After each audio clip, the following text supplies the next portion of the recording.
சம்பு சங்கரனுமாகி சந்திரசேகரருமாகி காஞ்சியில் வந்தாரடி கிளியே ஜகத்குரு ஆனாரடி கிளியே ஜகத்குரு ஆனாரடி.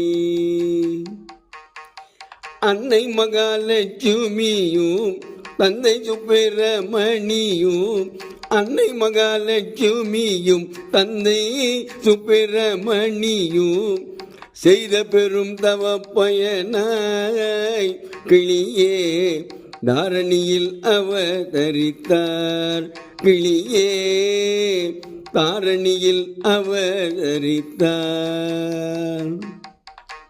பாதமது தானும் தேய கண்டவர் பிறவி மாய